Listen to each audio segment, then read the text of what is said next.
going to do a kick mic shootout today between an AKG D112 and a Shure Beta 52A. 52A. In the interests of keeping this all as even as we possibly can, I'm going to be not doing any EQ of any kind. I'm just going to use it raw out of the camera. I am going to plug the mic directly into the back of this camera. The only thing we're going to record is the kick mic and the two mics that are in the top of this camera that I'm pointing at and looking at, because you know, you can see behind what the camera is shooting, right? It's right there. They're not even on right now. It's just this little mic here on my boobs. Hey Steph, I should probably stop referring to my chest as my boobs, huh? That's up to you. That's up to me. Yes! I will call them my boobs forever. Everything is going to stay the same. The only difference is going to be which kick mic is used. Before I am able to shoot anything in here, I need to have a bit of a tidy up. It is a bit of a disaster in here. And by a bit, I mean it's a friggin' mess. Friggin'? Can I say friggin'? I guess I could say whatever the f I want. First things first, most important.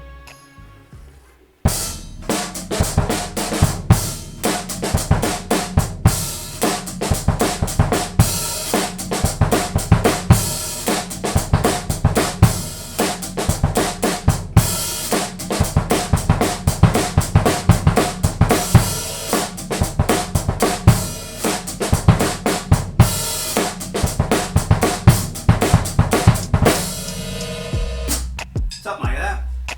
Now I'm going to stop recording, swap out the mics, and let's go again.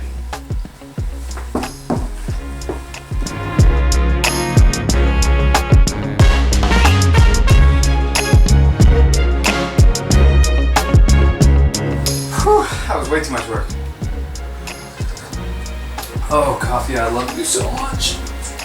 You are my bestest friend ever. After Stephanie. Oops.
This is the second time I've shot this little wrap up part, by the way. The first time, this button was undone and I was all like...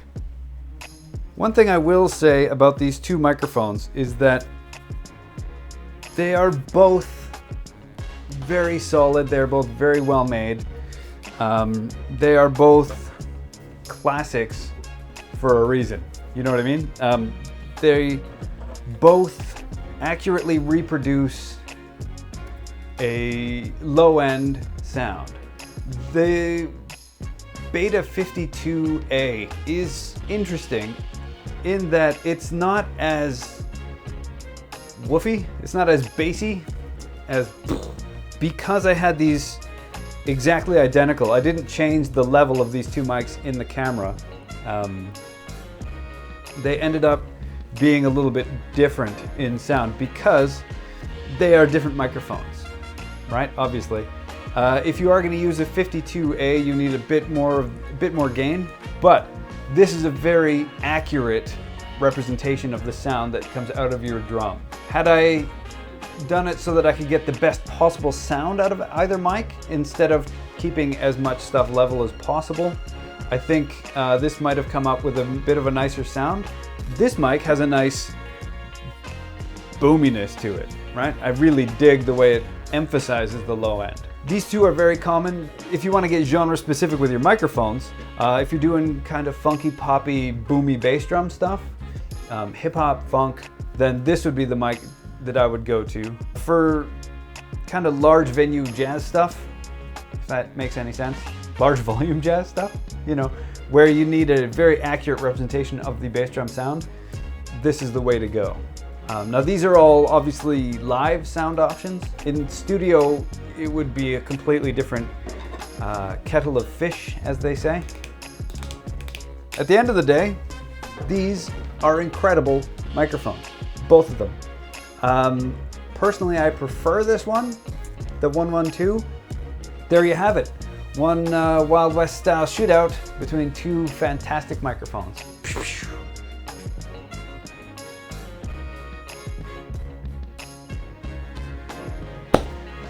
If you like what I'm doing, you know, like and share and comment and subscribe and notification bell and tell your periodontist and tell everybody you know. I'll be back on Tuesday with another one of my Tuesday at noon video vloggy things. One of the buttons just popped on my shirt because I'm slightly too fat for this one, but it kind of works. But I haven't worn these jeans in like a year, so that's nice. Check back on Tuesday, see what the hell I'm talking about. There'll probably be a clip from this in next week's, because you know this is what's happening this week. Yeah, I have to be playing. Ooh. Oh yes, coffee. Oh, why is the floor so far away? Oh man, noises.